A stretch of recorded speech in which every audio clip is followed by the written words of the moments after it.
శ్రీ వెంకటేశాయ నమః.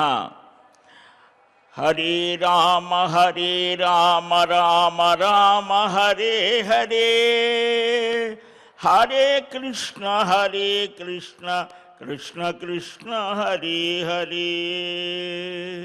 శుక్లాంబరధరం విష్ణుం శశివర్ణం చతుర్భుజం ప్రసన్నవదనం ధ్యాయేత్ సర్వవిఘ్నోపశాంతయే. యస్యద్విరదవక్త్రాజ్యాః పారిషద్యాః పరస్యతం విఘ్నం నిఘ్నంతి సతతం విశ్వక్సేనం తమాశ్రయే.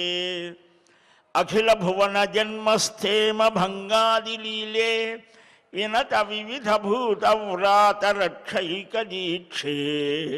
శృతి శిరసి విదీప్తే బ్రహ్మణి శ్రీనివాసే భవతు మమ పరస్మిన్ సేముషీ భక్తిరూపా. నిరుపమ గుణసింధుర్నిత్యలక్ష్మీ సమేతో నిఖిల నిగమ వేద్యో నిస్తులో వెంకటేశః.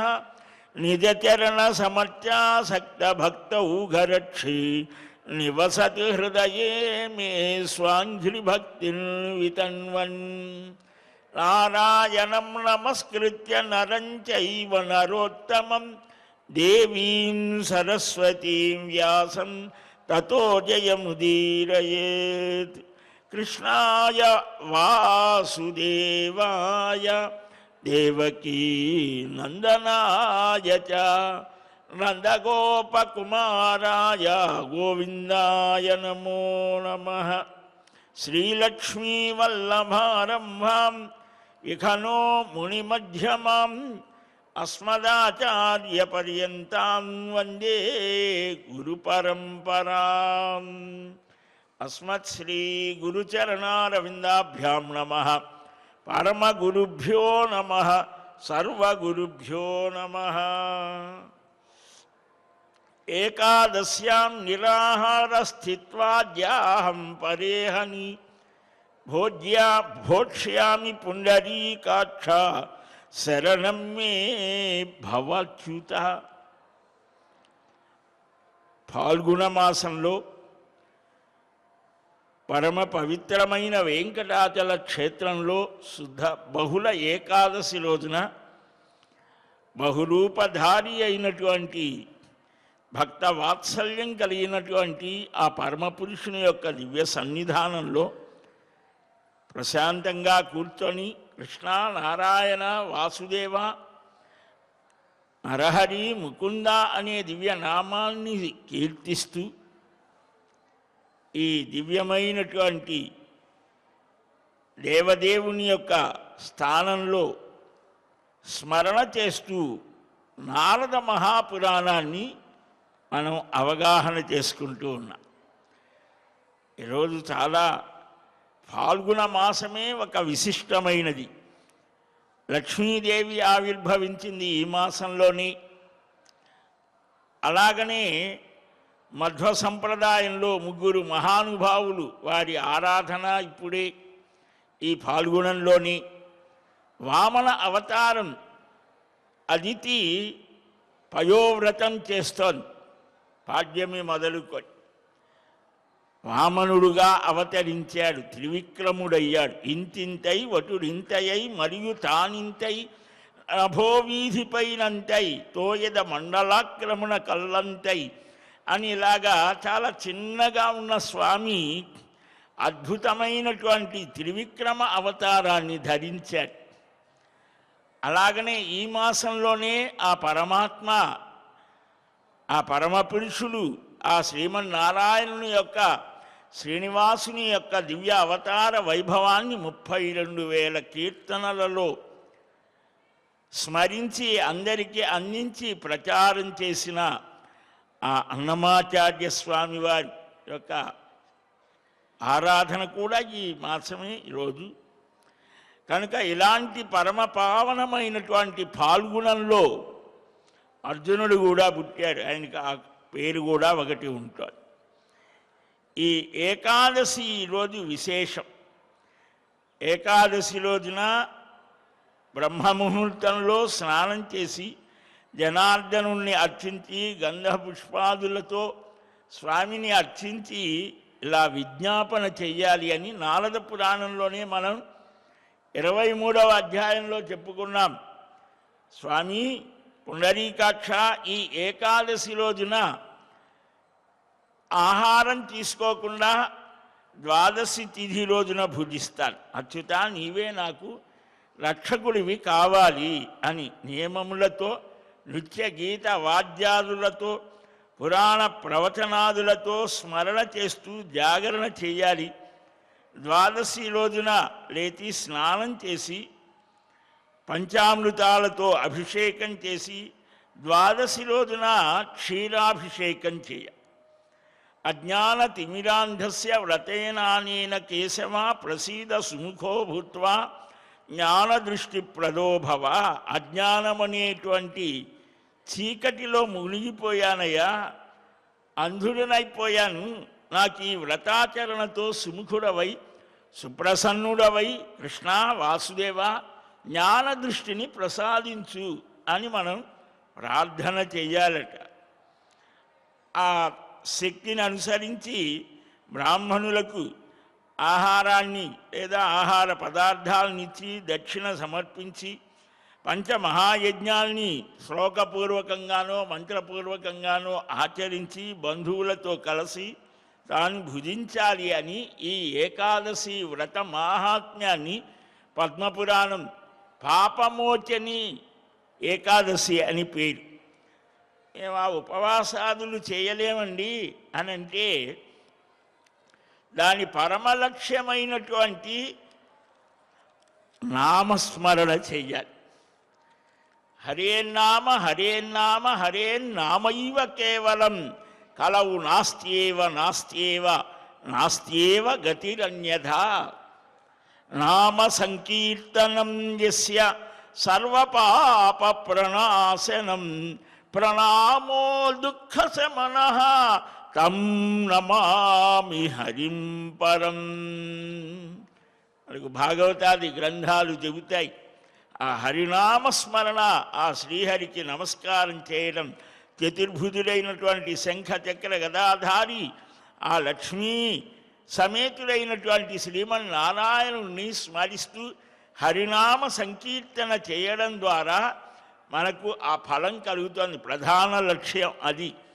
అంటే ఇది వ్రతపూర్వకంగా 3 రోజులు, దశమి రోజున ఒక్క పూట భుజించి, ఏకాదశి రోజున 2 పూటలు లేకుండా ద్వాదశి రోజున మరలా ఒక్క పూట భుజించి ఆరోగ్యవంతులైన వారు భగవదారాధనలో ఈ 3 రోజులు గడపాలి. అది ఒక వ్రతం. అలాగా మేము చేయలేము అని అంటే కనీసం నిరంతరం ఆ భగవన్నామాన్ని స్మరణ చేస్తూ ఈ 3 రోజులు మనం ఒక పవిత్ర భావంతో, ఇతర రోజుల్లో ఉండకూడదని కాదు, ఇతర రోజుల్లో కూడా ఉండాలి. ఉండలేని వాళ్ళు కనీసం ఈ 3 రోజులైనా ఉండాలి అనేది. కనుక నారద పురాణంలోనే మనం లోగడ చెప్పుకున్నాం. సరే, ఇప్పుడు మనం నారద మహాపురాణంలో ఖాండిత్య కేశిధ్వజ మహారాజుల యొక్క సంవాదం. నారద మహర్షి అడుగుతాడు కదా, యోగాభ్యాసం చేత ఈ భగవత్ సాక్షాత్కారం కలుగుతోంది అని సనందనుడు చెప్పాడు. కర్మ జ్ఞానం దాని ద్వారా ఇవి నేత్రాలతో సమానమని, స్వాధ్యాయం యోగం అని ఇలాగ చెప్పడం జరిగింది. దానికి ఈ ఖాండిత్య కేశిధ్వజ మహారాజు యొక్క సంభాషణ చెప్పడం నిన్న మనం చెప్పుకున్నాం కొంతవరకు. ఈ జనక మహారాజ వంశంలో ఈ ఖాండిత్యుడు, ఈ కేశిధ్వజుడు, అమితధ్వజుడనే ఆయన కుమారుడని కర్మ మార్గంలో ప్రధానంగా ఖాండిత్యుడు రాజ్యాన్ని పరిపాలిస్తూ ఉన్నాడు. కేశిధ్వజుడిని రాజ్యం నుంచి వెళ్ళగొట్టాడు. పురోహితుడితో కొంత సైన్యంతో రాజ్యభ్రష్టుడై ఎవరు వెళ్ళటానికి అవకాశం లేనటువంటి దుర్గమమైన అరణ్యంలో ఆయన అక్కడ ఉన్నాడు. ఒకసారి ఈ కేశిధ్వజుడు యజ్ఞం చేయాలి అనుకున్నాడు. చేస్తూ ఉంటే ఆ హోమధేనువుని పులి చంపేసింది. అరణ్యం కదా, చంపేస్తే యజ్ఞం జరిగేటప్పుడు అలాగ జరిగితే అది దోషం కదా, దానికి ప్రాయశ్చిత్తం ఏమిటి? జరిగేదాన్ని ఎవడ ఆపలేడు కదా. అందుకని కర్మ మార్గంలో ప్రాయశ్చిత్త కాండ చెప్పారు. యజ్ఞాలు కానీ, యాగాలు కానీ, పూజలు కానీ మనం ఏవి చేసినా, అందుకనే మనం భగవద్ ఆరాధన చేసినా కూడా మంత్రలోప, తంత్రలోప, క్రియాలోప అన్ని లోపాలే ఉంటాయి. పరమాత్మ నన్ను అనుగ్రహించు, ఈ లోపాలన్నింటినీ కూడా నువ్వు మంచిగా స్వీకరించి నీవు నన్ను అనుగ్రహించు అని ప్రార్థించాలి. ఎందుకంటే 100% ఎవరూ చేయలేరు. ఆ భగవానుడి యొక్క అనుగ్రహంతో మాత్రమే ఈ కర్మ మార్గంలో వాడు ఉత్తీర్ణుడు కాగలడు. అయితే ఇది ఏం చేయాలి అని అంటే ఋత్విజులను అడిగితే ఇది ఈ ప్రాయశ్చిత్తం ఎలాగా అనేది మాకు కూడా తెలియదయ్యా, కసేరు మహర్షిని అడుగుదాను. ఆయన అన్నాడు నాకు కూడా తెలియదు. ఇప్పుడు నువ్వు శత్రువు అని ఎవరినైతే వెళ్ళగొట్టావో రాజ్యం నుంచి ఆ మహానుభావుడికే తెలుసు అని అన్నాడు. శునక మహర్షిని అడిగాడు, ఆయన కూడా ఇదే చెప్పాడు.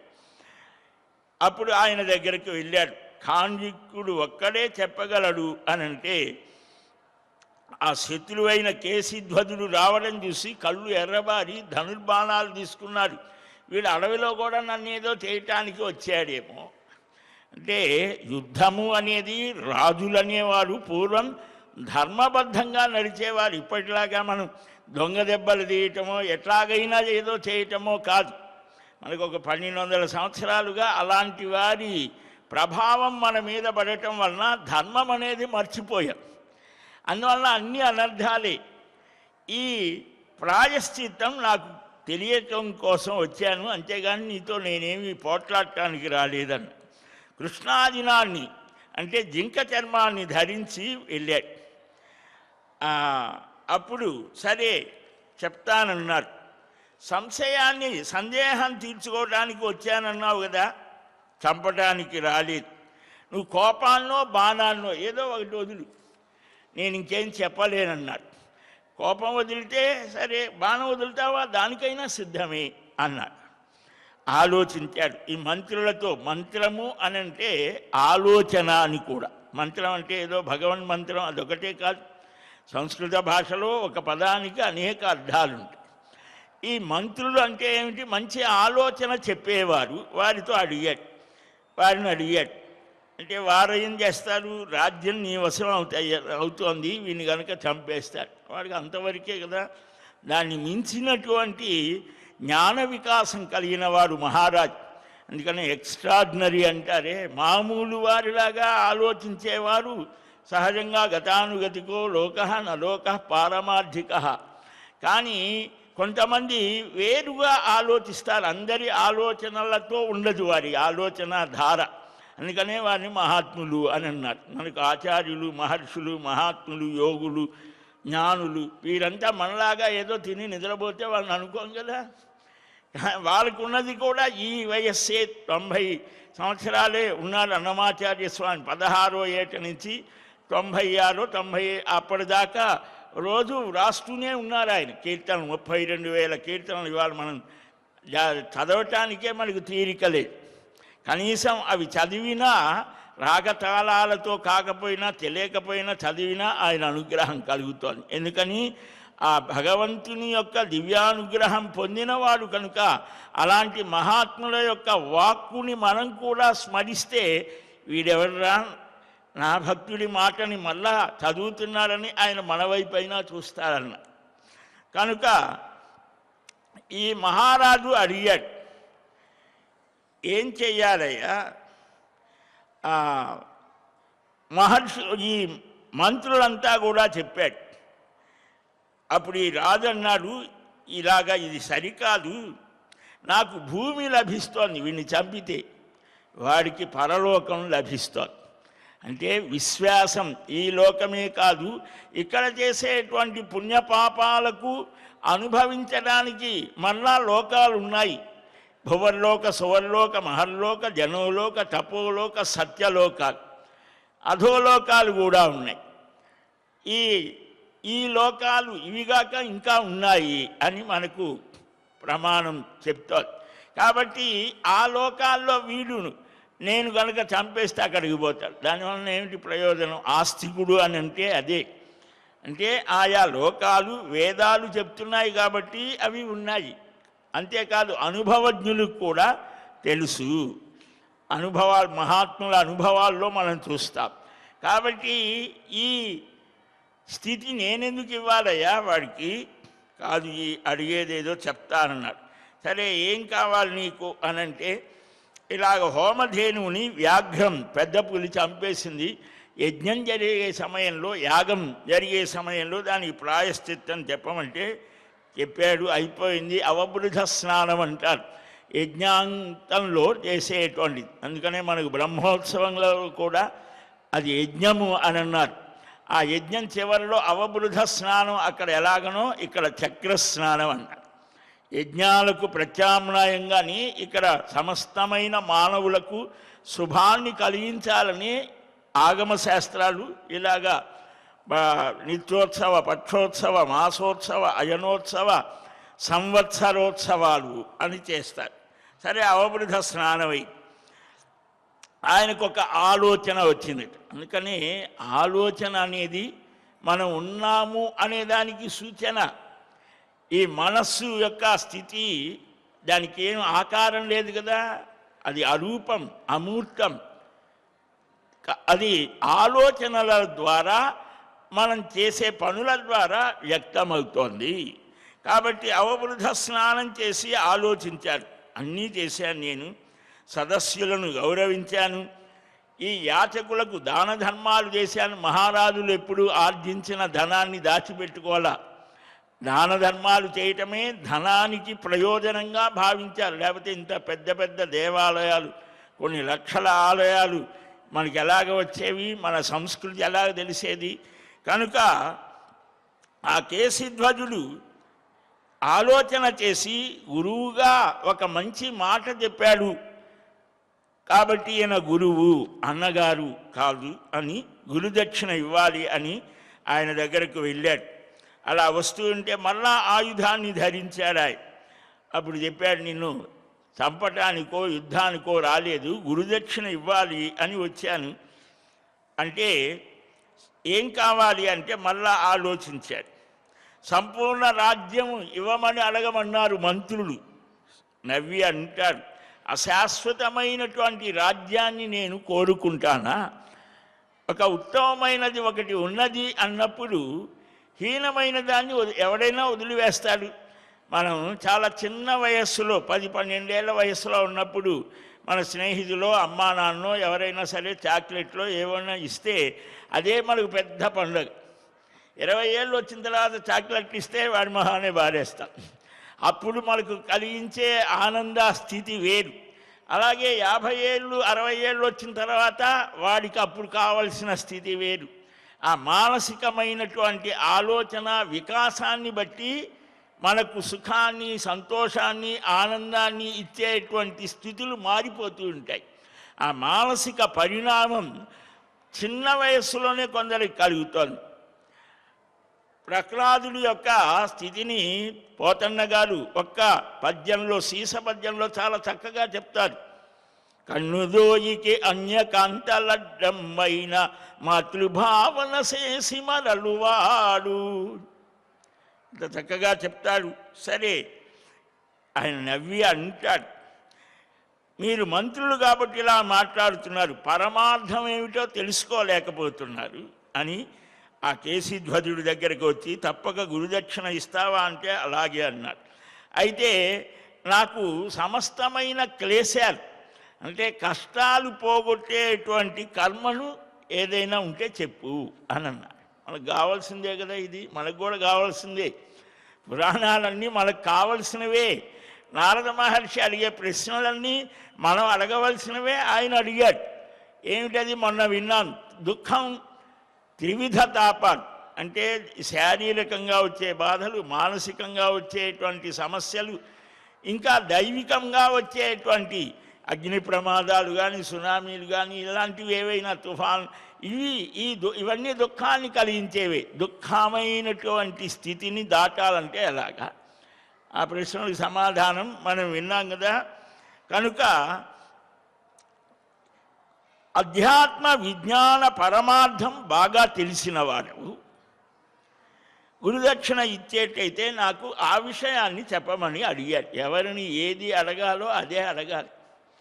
పరమాత్మ దగ్గరికి వెళ్ళి మనం అది కావాలి ఇది కావాలి అందుకని రామతాపిని ఉపనిషత్తులో ఆంజనేయ స్వామి అంటారు, లౌకికమైనటువంటి చిన్న చిన్నవి నన్ను అడగండి, నేనున్నాను చేయటానికి. కేవలం మోక్షకారకం నీ జీవిత లక్ష్యమైన మానవ జీవిత లక్ష్యమైనటువంటి ఆ చరమ పురుషార్థం, ఆ మోక్ష స్థితిని, పరమానంద స్థితిని నా స్వామి అయిన రామప్రభువుని అడగన్నారు. కాబట్టి ఆయన దగ్గరికి పోయి నాకు అది కావాలి ఇది కావాలి ఇస్తాడు, ఇవ్వడని కాదు.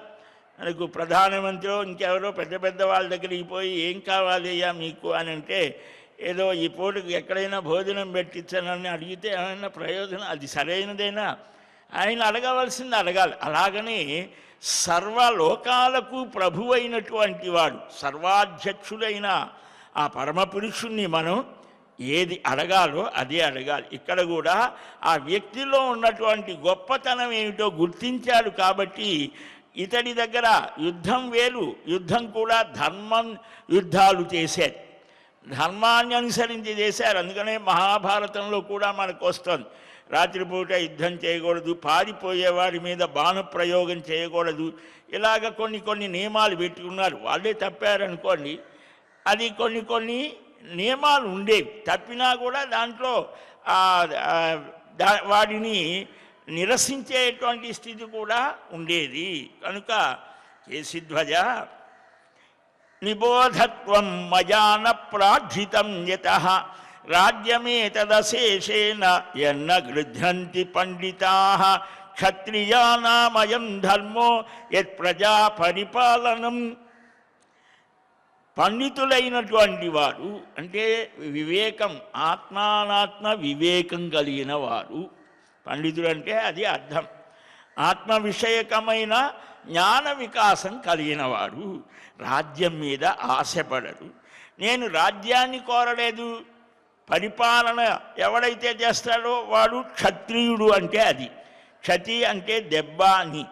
సామాన్య మానవులను పశుపక్ష్యాది మృగాదుల నుండి, క్రూర మృగాదుల నుంచి బలహీనమైనటువంటి వారిని రక్షించడమే క్షత్రియోచిత ధర్మం. దానికోసమే వారికి శస్త్రము బాణం ఇవన్నీ కూడా, ఇప్పుడు ఏవో గనులు. కాబట్టి ప్రజాపరిపాలన, ధర్మయుద్ధంలో శత్రు సంహారం, ఇది స్వధర్మం. ఈ రెంటిలో అశక్తుడని అవడం నా దోషం. నీవు చేసిన అపకారం ఏమీ లేదయ్యా. శత్రువు యందు కూడా సరైన ఆలోచన చేస్తే, అందుకనే ధర్మరాజుకి శత్రువు అనేవాడు లేడు, అజాత శత్రువు అంటాడు. దుర్యోధనుడు అనే మాట, దుర్యోధనుడు మరి శత్రువు కాదా? ధర్మరాజుకి శత్రువు కాదు. ధర్మరాజుని శత్రువుగా దుర్యోధనుడు భావిస్తే భావించాడేమో కానీ ధర్మరాజు ఎప్పుడు కూడా దుర్యోధనుని శత్రువుగా భావించలేదు. అంటే శత్రువు అనేవాడు పుట్టలేదు. కాబట్టి ఇక్కడ ఈయన కూడా దీంట్లో నీ దోషమేం లేదు, రాజ్యాన్ని వదిలించేసి అరణ్యాలు పంపావని నీ మీద నేను ఎప్పుడు దోషభావంతో చూడలేదు. అక్రమ మార్గంలో శత్రు సంహారం చేయడం అధర్మమే, కనుక అజ్ఞానమే. మరలా పుట్టుకని పాపానుభవం కోసమే నాకు రాజ్యలాభంలో ఆశ కలుగుతోంది. ఒకటి చెయ్యాలి, ఈ పని చెయ్యాలంటే ఈ స్థితి ఉంటుంది అని తెలిస్తే ఎందుకు చేస్తాను? కాబట్టి ధర్మాన్ని నేను అనుసరిస్తాను. అవిద్యలో కూడినటువంటిది ఈ రాజ్యపాలన, నేను అది కోరటం లేదు. మమకారం చేత ఆకర్షించబడినటువంటి చిత్తం కలిగిన వారు మాత్రమే, అహంకార మదమత్తతులు మాత్రమే రాజ్యాన్ని కోరుతారు. నేను ఆశించనది, నేను జ్ఞానం చేత సంసారాన్ని తరించడానికి, అంటే దాటడానికి, అంటే సంసారం అని అంటే ఈ పుట్టడం మరలా శరీరాన్ని వదలడం, ఇదంతా సంసారమని. కేవలం ఏదో వివాహం చేసుకొని సంతానాన్ని పొంది ధనాన్ని, ఇదే సంసారం అని కాదు. ఇది కూడా దాంట్లో ఒక భాగం. అసలుదేమిటి అని అంటే దీనికి కారణమైనటువంటి ఆ జన్మ కర్మల యొక్క పరిణామ క్రమాన్ని తెలుసుకోవడం. దీనికోసమే నేను నా స్వధర్మాచరణ కోసం రాజ్యపాలన చేస్తున్నాను, యజ్ఞాలు కూడా చేస్తున్నాను. ఈ యజ్ఞాల వల్ల చిత్తశుద్ధి కలుగుతోంది, పుణ్యక్షయం కోసమే భోగాలని అనుభవిస్తున్నాను. అందుకనే మహానుభావులు కొత్తగా ఏది కోరరట. సుఖం వచ్చింది ఏ భావంతో దాంట్లో పరవశం అయిపోరు, మునిగిపోరు. పుణ్యభోగమే అనుభవంలో సుఖాన్ని ఇస్తోంది అని, ఆ పుణ్యక్షయం జరుగుతోంది అని వారు భావిస్తారు. దుఃఖానుభవమో పాప క్షయం జరుగుతుంది. పుణ్యపాపాలు రెండూ కూడా ఇనప సంఖ్యల బంగారు సంఖ్యలు లాంటివి. ఏదైతే సంఖ్యలే కదా బంధించడానికి ఏదైతేమి. కాబట్టి ఈ రెండు క్షీణిస్తేనే కానీ, పుణ్యపాప కర్మల ఫలానుభవం పూర్ణమైతేనే కానీ సర్వ అనుభవాల అనంతరమే పరిపూర్ణమైన భగవద్ అనుభవం, పరిపూర్ణ బ్రహ్మానుభవం అని శాస్త్ర సిద్ధాంతం. కాబట్టి దైవేచ్ఛ చేత నేటికి నీ మనసు వివేకంలో వృద్ధి అవుతోంది, విచక్షణ జ్ఞానం కలుగుతోంది. కాబట్టి నాయన అవిద్యా స్వరూపం, అవిద్య కర్మనాశాయ అని మనం చదువుతూ ఉంటాం.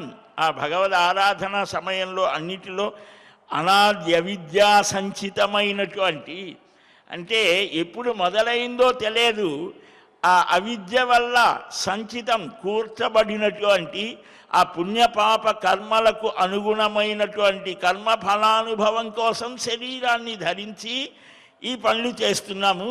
కాబట్టి ఈ బంధాన్ని పోగొట్టవయ్యా అని మనం భగవంతుణ్ణి, అంటే సంస్కృత భాషలో ఉంటుంది కాబట్టి మనం అంత వివేచన చేయడం ఏదో చేస్తూ ఉంటాం, కానీ చక్కగా మనం ఆలోచన చెయ్యాలి. ఈ అవిద్య అంటే ఏమిటి? ఆత్మ కానియందు, ఆత్మ కాని దాని యందు ఆత్మబుద్ధి ఇది తనది అనుకుంటాడు, తనది కాని దాని యందు తనది అనే బుద్ధి. ఈ రెండు విధాలైనటువంటి ఆ భావాలు, ఇవి విత్తనాలు లాంటివి. రెండు చెట్లు ఉన్నాయనుకోండి, చెట్లకు విత్తనాలు కదా, ఇలాగా ఈ అవిద్య అనేటువంటి వృక్షానికి విత్తనాలు ఏమిటంటే ఈ రెండు. తనది కానిది ఆత్మ అనేటువంటిది ఈ శరీరంలో ఒకటి ఉన్నది అని సుసూక్ష్మ సర్వేషామంతరాత్మ తస్తుస్తస్తుషాం జంగమో జంగమానాం విభుర్విభూనాం విభవోద్భవాయ నమః అని మనకు పారమాత్మికం చెప్తారు. అణువులో అణువులాగా అణువంత అని విభూ అని ఇలాగ దాని మీద కూడా ఉన్నది. మొత్తానికి ఆత్మ అనేది ఒకటి ఉన్నది, దాని స్థితి వేరు, ఈ శరీర స్థితి వేరు. శరీరం వేరు, ఆత్మ వేరు అని అదే వివేకము అని అంటే, ఈ ఈ శరీరమే మనకందరికీ సర్వస్వం అనిపిస్తూ ఉంటుంది. ఈ శరీరమే నేను అనంటే ఈ శరీరమే అనుకుంటాం, కానీ కాదయ్యా ఆత్మ. దాని యందు ఈ శరీరం ఆత్మ కాదు, దాని యందు ఆత్మబుద్ధితో మనం చేయకూడని పనులు, చేయవలసిన పనులు చేయకపోవడం, చేయకూడనివి చేయడం, ఇలాగ చేస్తూ ఉన్నాం. ఈ పంచభూతాత్మకమైన శరీరంలో జీవుడు మోహమనే చీకటిల చేత ఆవరించబడి దుర్మార్గమైనటువంటి బుద్ధి కలిగినటువంటి వాడై ఈ దేహమే నేనని భావన చేస్తూ ఉంటాడు. ఈ ఆకాశం, వాయువు, అగ్ని, జలము, ఈ భూమి పంచభూతాలు విడివిడిగా ఉంటే శరీరాన్ని ఆత్మ అని భావిస్తాడు ఎవడయ్యా? శరీరం చేత అనుభవించదగినటువంటి గృహ, క్షేత్ర, కళత్రాదులు అంటే భార్య, భూమి, ఈ అధికారాలు, ఈ శరీరం అనేది ఒకటి ఉంటే దీనికి ఒక పేరు ఉంటుంది. ఈ శరీరం బాగా వృద్ధి అయితే శరీరం అనేది శిథిలమవుతోంది. కాబట్టి దేహము అనేదానికి కూడా వృద్ధి అవుతోంది, దహించబడుతోంది అని అర్థం. కాబట్టి దీని మీద ఇది ఎప్పుడూ ఉండేది కాదు. ఆత్మరూపంగా నీవు ఎప్పుడూ ఉన్నావురా, ఈ శరీర రూపంగా నశించవచ్చు. గీతాచార్యుడు చెప్పినది అదే. మొట్టమొదటిగా దాన్ని పొంది ఆత్మ విషయకమైన జ్ఞానం పొంది నువ్వు ఏ పని చేసినా నీకు భయం ఉండదు. ఈ శరీరమే నేను అని అనుకున్నావు అనుకో, ప్రతిదీ భయమే. ఇది మనకు మహర్షాదులు ఇచ్చిన అపూర్వమైనటువంటి జ్ఞానము. కనుక ఈ శరీరం కంటే భిన్నమైన ఆత్మలో నావి ఇవి అని ప్రజ్ఞుడు భావిస్తాడు. అలాగే దేహం వల్ల ఉత్పన్నమైన ఈ కుమారులు, మనవళ్ళు, ఈ సంతానం, వీటి యందు ఆత్మకాని శరీరంలో పండితులు కూడా తనది అనే భావన కలిగి ఉంటాడు. కనుక ఈ ఆత్మ కంటే భిన్నమైనటువంటి ఈ దేహం ఎప్పుడూ దేహిని బంధించడానికే ప్రయత్నిస్తోంది. మనకు భాగవతంలో వస్తోంది. ఒక ఉపాఖ్యాన రూపంలో చాలా చక్కగా చమత్కారంగా రూపకాలంకార ప్రక్రియలో ఈ శరీరాన్ని ఒక పురంగా భావన చేసి ఈ పురంలో ఎవరున్నారు ఇవన్నీ కూడా ఒక కథా ప్రక్రియగా వస్తుంది. కనుక ఈ శరీరాన్నే సర్వస్వం అని భావిస్తారు, దీనికోసం కర్మలు చేస్తారు.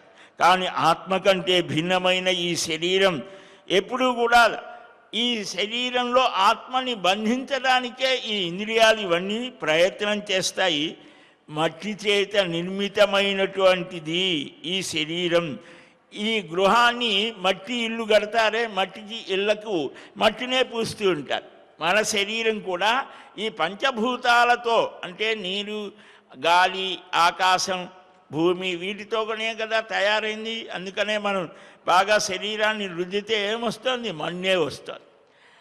అలాగే అగ్నితత్వం మనలో ఉన్నది. అహం వైశ్వానరో భూత్వా ప్రాణినాం దేహమాశ్రిత ప్రాణ అపాన సమాయుక్తం పచామ్యన్నం చతుర్విధం అని ఆ అగ్ని తత్వం అనేది ఉంటేనే ఆకలి వేస్తుంది.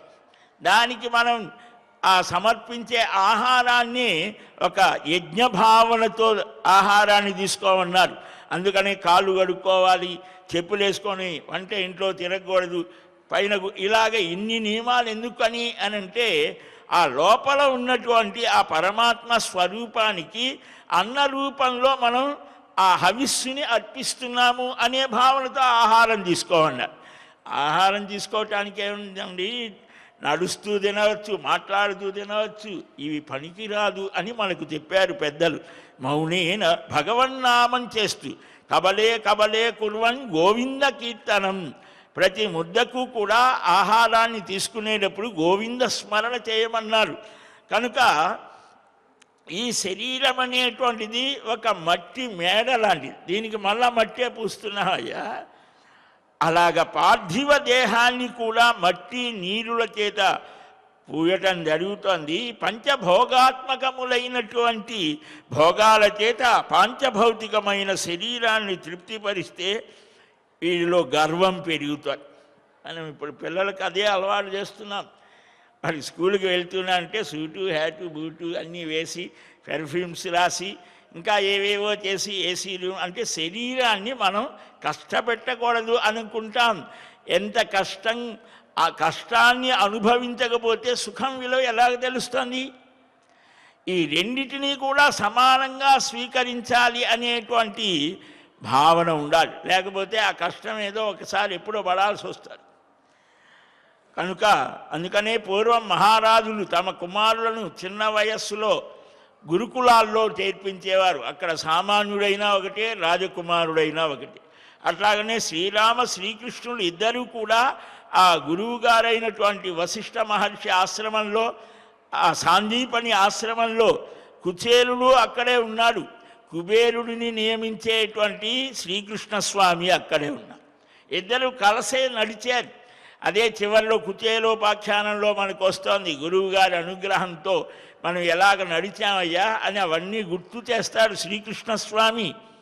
కనుక ఈ శరీరాన్ని మనం విపరీతమైన కష్టాన్ని కలిగించకూడదు, విపరీతమైన సుఖము ఉండకూడదు. ఈ రెండిటికి కూడా శరీరానికి అతీతమైనటువంటి మానసికమైన పరిధిని దాటి ఆత్మస్థితిలో ఉండేటువంటి మహాయోగులకు శరీర స్పృహ ఉన్నది. మనం రమణ మహర్షిని చూస్తాం. ఆయన శరీరానికి ఆపరేషన్ చేస్తే రక్తం కారిపోతుంటే విపరీత భక్తి కలిగిన శిష్యులు ఫ్యాన్ పెట్టారు. ఎక్కడైనా ఇదేనా. అయినా కూడా ఆయన ఇదేమిటయ్యా అంటే, కొంతమంది భక్తులు శరీరాన్ని కోసారు, ఇంకొకంత భక్తులు అది ఏమైనా ఇబ్బంది అవుతుందేమో ఫ్యాన్ పెట్టారు, రెండు నాకు ఒకటే అన్నారు.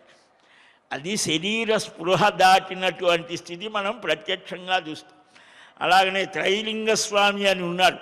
ఆయన మంచి ఎండల కాలంలో గంగా తీరంలో కాశీలో ఆ ఇసుక తిన్నెల మీద కాలిపోతుంటే దాని మీద హాయిగా హంసతూలికా తల్పం మీద పడుకున్నట్టు పడుకునేవాడట దిగంబర. ప్రత్యక్ష ఉదాహరణలు. అంటే పురాణాల్లో వచ్చిందండి, శరీరం వేరు ఆత్మ వేరు ఇంకా ఏవేవో చెప్తున్నారు మీరు అని అంటారేమో. ఇవి శరీరం కంటే కూడా ఆత్మ భిన్నంగా ఉన్నది అని ఆ మహాత్ముల యొక్క నడవడిక ద్వారా, వారి చరిత్రల ద్వారా మనకు తెలుస్తోంది. ఈ శాస్త్రాలను, మహాత్ముల యొక్క అనుభవాలను, వారి చరిత్రలను మనం రెండు కలిపి చూస్తేనే కానీ మనకు మనస్సుకి పట్టదు. కనుక మనస్సుకి సమాధానం కావాలి. ఆ మనస్సుకి సమాధానం లేకపోతే ఎక్కడికి తిరిగినా ఉపయోగం లేదు. విశ్వామిత్ర మహర్షి రామాయణంలో మనం చూస్తాం.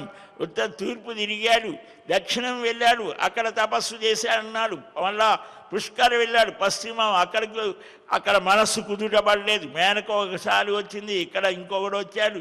ఉత్తరం పోయాడు, అక్కడ రంభ వచ్చింది. అంటే వీడిలో ఉన్నటువంటి ఆ కామ క్రోధాలు, లోభాలు మాడి మసైతే కానీ, శుద్ధ సత్వ గుణాన్ని సంపాదిస్తే కానీ ఆ భగవద్ అనుభవం కలగదు.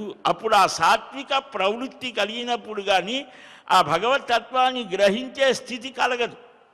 ఇది చూపించాడు. కనుక ఈ పవిత్రమైన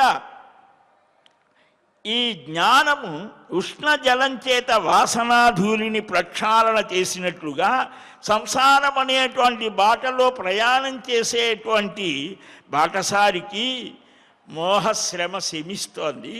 అప్పుడు అది పోయినప్పుడు పవిత్రమైన అంతఃకరణ కలిగిన పురుషుడు అధికముగా ఆశ్రయించక పరమానందాన్ని పొందుతాడు. ఇలాగ ఆత్మ పరమానందమయుడైనటువంటి, జ్ఞానమయుడైనటువంటి దుఃఖాన్ని కలిగించే ధర్మాలు ప్రకృతివి కానీ ఆత్మవి కావు అని తెలుసుకుంటాడు. నీటిని అగ్నితో కలిపి ఉంచగలమా? నీటి యొక్క స్థితి వేరు, నిప్పు యొక్క స్థితి వేరు. అది ఒక పాత్రలో స్థాళీ సంగమం, స్థాళి అంటే యజ్ఞ పాత్ర, దానిలో అది ఉంటుంది. అలాగనే ఈ జీవుడు కూడా శబ్ద ఉద్రేకాది ధర్మాల్ని ఆచరించినప్పుడు ఆత్మకు ప్రకృతితో సంబంధం ఏర్పడడం చేత అహంకార దూషితుడు అవుతాడు. ఈ శరీర స్థితులని అనుసరించి నేను చాలా గొప్పవాడిని, నేను లాయర్ని, నేను ఇంకేదో డాక్టర్ని, లేదా నేను బ్రాహ్మణుణ్ణి, లేదా ఇంకొకటిని అని ఈ శరీరగతమైనటువంటి స్థితుల చేత గర్వము, అహంకారము, మమకారము వీటిల్లో చిక్కిపోతాడు. వీటి నుంచి దాటినటువంటి వాడు ఈ ప్రకృతి సంబంధమైనటువంటి, అంటే సత్వరజస్తమో గుణాత్మకమైన స్థితిని దాటాలి. అప్పుడు అవ్యయుడైన ఆత్మ నిశ్చేష్టతను విడిచి ప్రాకృత ధర్మాలని ఆచరిస్తోంది. ఇలాగ అవిద్యా స్థితి ఏమిటో చెప్పాను. ఆ క్లేశాలు పోవాలి అనంటే దానికి సాధన యోగం ఒక్కటే అన్నారు. అంటే మనకు అష్టాంగ యోగం ఇవన్నీ చెప్పారు. దాంట్లో ఇంకొంచెం కొద్ది భిన్నమైన భావాలతో ఈ మహానుభావుడు చెప్పడం జరుగుతోంది. విజ్ఞాత యోగ శాస్త్రార్థస్త్వం ఉపాస్యాం నిమిసంతతౌ అని ఇక్కడ చెప్పడం జరుగుతోంది. ఆ యోగ విషయాలేమిటి? ఆ యౌగికమైనటువంటి యోగము, కర్మము, జ్ఞానము ఇవి మనకు ప్రధానంగా సాధనాలుగా చెప్పారు. ఇవి మనం కనీసం తెలుసుకోవాలి. మనకు మహర్షులు ఇచ్చినటువంటి అపూర్వమైనటువంటి జ్ఞాన నిధులు ఇవన్నీ. మనకు బ్యాంకుల్లో ఉండేటువంటి ఆ నిల్వలు కాదు చూసుకోవాల్సింది. ఈ పురాణ వాన్మయంలో ఆ వ్యాస మహర్షి, పరాశరుల వారు అనేకమైన వేద విజ్ఞానాన్ని సమీకరించి సమీక్షించి మనకు అనేక ప్రక్రియలలో ఉపదేశించారు. అందుకని ప్రతిరోజు కూడా పురాణ శ్రవణం చేస్తే సర్వ విజ్ఞాన వికాసాన్ని వాడు పొందుతాడు అని మనవారు ఒక సంప్రదాయాన్ని ఏర్పాటు చేశారు.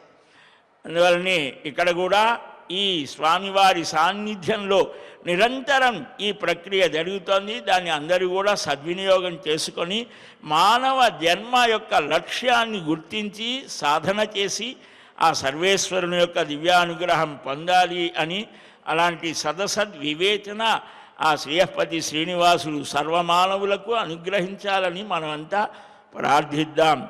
శ్రీకృష్ణ గోవింద హరే మురారే హే నాథ నారాయణ వాసుదేవ గోవింద జయ జయ గోపాల జయ జయ రాధారమణ హరి గోవింద జయ జయ.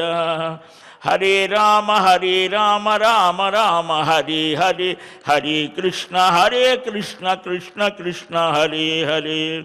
స్వస్తి ప్రజాభ్యః పరిపాలయంతాం న్యాయేన మార్గేణ మహీం మహీషాః. గోబ్రాహ్మణేభ్యः శుభమస్తు నిత్యం. లోకాः సమస్తాः సుఖినో భవంతు. కాళే వర్షజుపర్జన్యః పృథివీ సస్యశాలినీ దేశోऽयं క్షోభరహితో బ్రాహ్మణాः సంతు నిర్భయాः.